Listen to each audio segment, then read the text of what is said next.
Hello everyone. Today we are going to start one of the important chapter of 12th accountancy part B, that is cash flow statement. Students, cash flow statement दो point of view important है. Firstly, CFS एक important tool है analysis of financial statement के लिए. Secondly, ये chapter 12th CBSE board exam में 8 marks का आता है. इसमें 1 मार्क्स के 2 क्वेश्चंस और 6 मार्क्स का एक लॉन्ग क्वेश्चन होता है. सो बेटा ध्यान से समझेंगे इसे. First of all, meaning of cash flow statement. Cash flow statement is a statement which shows the inflows and outflows of cash and cash equivalent. Cash flow statement एक ऐसी स्टेटमेंट होती है जो कैश और कैश इक्विवेलेंट के inflows और outflows को show करता है. अब यहाँ पर 2 इम्पॉर्टेंट बातें हैं. एक तो कैश और कैश इक्विवेलेंट और दूसरा इनफ्लोज एंड आउटफ्लोज. तो पहले हमने इन्हीं दोनों को समझना है. ये जो स्टेटमेंट है ये अकाउंटिंग स्टैंडर्ड 3 रिवाइज्ड के अकॉर्डिंगली बनाया जाता है. सो पहले बेटा कैश और कैश इक्विवेलेंट. कैश मीन्स कि ये इंक्लूड करता है कैश इन हैंड और डिमांड डिपॉजिट्स को. कैश इन हैंड आपको पता है, और डिमांड डिपॉजिट का मतलब होता है कि बिजनेस का जो अमाउंट बैंक में डिपॉजिट है जिसे हम ऑन डिमांड या बाय चेक विड्रॉ कर सकते हैं. फॉर एग्जांपल, अगर किसी बिजनेस का एफडी है बैंक में तो उसे हम ऑन डिमांड या चेक के थ्रू विड्रॉ नहीं कर सकते, तो उसे हम डिमांड डिपॉजिट में इंक्लूड नहीं करते. जनरली बिजनेसेस के point of view demand deposits में हम लोग करंट अकाउंट्स को इंक्लूड करते हैं, क्योंकि सेविंग अकाउंट्स जनरल जो पब्लिक होती है उसके द्वारा ओपन कराया जाता है. सेकेंड टर्म है कैश इक्विवेलेंट. कैश इक्विवेलेंट का मतलब होता है जो कैश के जैसा ही है. अब कैश इन हैंड और डिमांड डिपॉजिट तो कैश में आ गए, तो उसके अलावा कभी कभी बिजनेसेस कहीं ऐसा अमाउंट इन्वेस्ट करते हैं जो बहुत जल्दी उसे कैश में कन्वर्ट कर सकते हैं. बहुत जल्दी का यहाँ पर मतलब बेटा मैक्सिमम 3 मंथ्स होता है. और जब ये कैश में कन्वर्ट होते हैं तो इसमें कोई बहुत ज़्यादा रिस्क नहीं होता, बहुत ज़्यादा लॉस नहीं होता. तो दैट्स वाई कैश इक्विवेलेंट की डेफिनेशन बनती है, these are the short term highly liquid investments which are readily convertible into cash without any significant risk.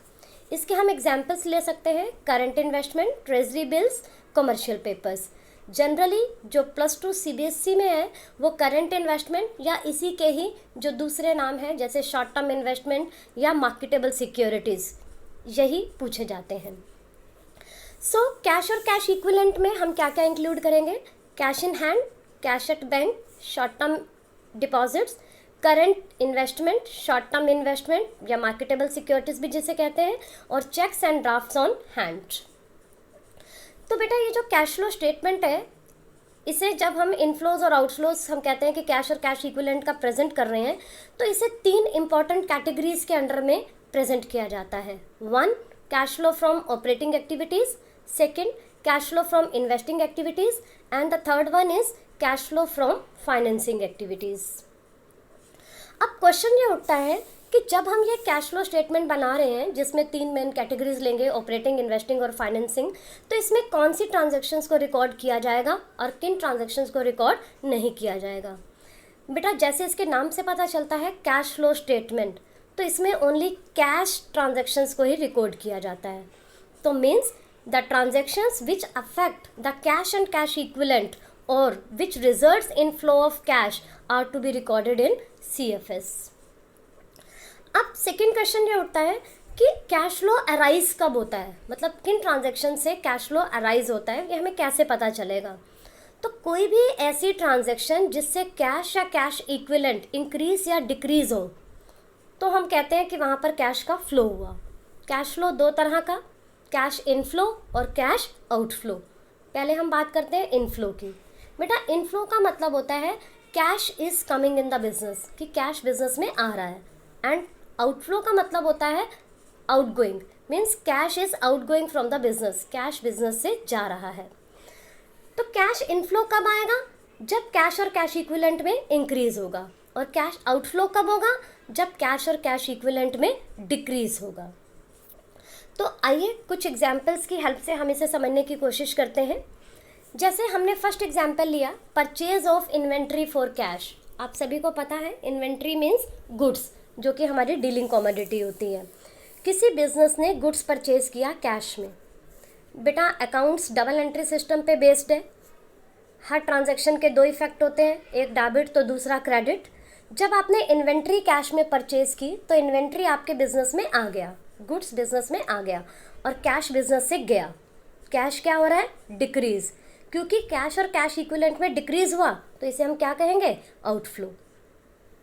Likewise second example हम लेते हैं, purchase of goods on credit. अब आपने goods purchase किया है लेकिन क्रेडिट पे। क्रेडिट पे परचेज करने का मतलब है कि right now you are not making the payment, अभी आप पेमेंट नहीं कर रहे हैं, in near future you will make the payment. So at present कोई फ्लो ऑफ कैश नहीं हुआ तो इसलिए इसका आंसर हुआ नो फ्लो। मीन्स ना तो इनफ्लो हुआ ना ही आउटफ्लो। नो इफेक्ट भी इसे हम लिख सकते हैं, नो फ्लो भी लिख सकते हैं।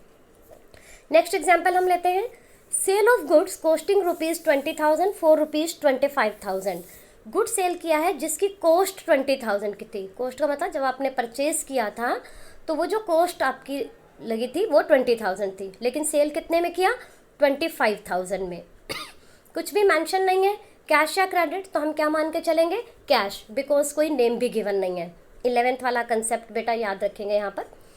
तो अब इसका मतलब ये हुआ बेटा कि 25,000 कैश बिजनेस में आ गया। जैसे 25,000 का कैश इंक्रीज हुआ तो ये हो गया inflow by ₹25,000। So next example, sale of goods on credit. Credit पे गुड्स सेल हुआ, गुड्स बिजनेस से गया लेकिन क्रेडिट पे सेल होने की वजह से अभी कैश नहीं मिला। कैश नहीं मिला तो कोई फ्लो नहीं हुआ, तो इसलिए no flow. Next example, purchase of fixed assets by issue of shares. आपने फिक्स्ड एसेट परचेज की लेकिन शेयर इशू किए हैं। अगर हमने कैश में परचेज की होती तो एंट्री क्या बनती? Fixed asset debit to cash, cash का आउटफ्लो होता। लेकिन जहाँ पर हमने उसकी कंसिडरेशन में कैश ना दे करके शेयर्स दिए तो एंट्री बनी fixed asset debit to share capital. ना ही कैश डेबिट हो रहा है ना ही कैश क्रेडिट हो रहा है, तो इसलिए no flow. Next example, sale of fixed asset book value ₹25,000 at a loss of ₹5,000। Fixed asset sale किया जिसकी बुक वैल्यू 25,000 थी। बुक वैल्यू का मतलब होता है कॉस्ट में से डेप्रिसिएशन माइनस करके जो वैल्यू आती है। तो 25,000 का 5,000 के लॉस पर यानी 20,000 में बेच दिया। बिजनेस में कैश कितना आया? 20,000, तो inflow by ₹20,000। Cash deposited into bank. Next example है बेटा हमारा, कैश बैंक में डिपॉजिट हुआ। आपको एक बार मैं ध्यान दिला दूं कि ये जो कैश और कैश इक्विवेलेंट है, इसमें देखिए आप, cash in hand, cash at bank, short term deposit, current investment, cheques and drafts on hand है। जब हमने कैश बैंक में डिपॉजिट किया तो क्या हुआ? बैंक बैलेंस इंक्रीज हो गया और कैश बैलेंस डिक्रीज हो गया। तो इट मीन्स जितने से कैश और कैश इक्विवेलेंट इंक्रीज हुए उतने से ही डिक्रीज हो गए, तो इसलिए नो फ्लो। हमने बेटा नेट रिजल्ट देखना होता है कि नेट रिजल्ट क्या रहा। ये नहीं कि एक ट्रांजैक्शन से इनफ्लो हो रहा है दूसरे से आउटफ्लो हो रहा है। हमने जो नेट रिजल्ट है उस पर जो है वो जोर देना है। Next, purchase of marketable securities for cash. Marketable securities cash में परचेज कर ली। अगेन जो मार्केटेबल सिक्योरिटीज़ है वो कैश इक्विवेलेंट का पार्ट है, और जब हमने वो कैश में परचेज किया तो एक तरफ से कैश इक्विवेलेंट इंक्रीज हो रहा है और दूसरी तरफ से जो कैश है वो डिक्रीज हो रहा है, तो नेट इफेक्ट इसका क्या पड़ा? No flow. तो इन सभी एग्जाम्पल्स को समझकर आपको एक बात क्लियर हो गई होगी कि अगर किसी ट्रांजैक्शन से एक आइटम कैश और कैश इक्विवेलेंट की हो और दूसरी नॉन कैश आइटम होगी, तभी वो कैश को अफेक्ट करेगी, ओनली तभी उसे कैश फ्लो स्टेटमेंट में रिकॉर्ड किया जाएगा। आई होप सो बेटा ये सभी पॉइंट्स आपको क्लियर हो गए होंगे। Thank you and have a nice day.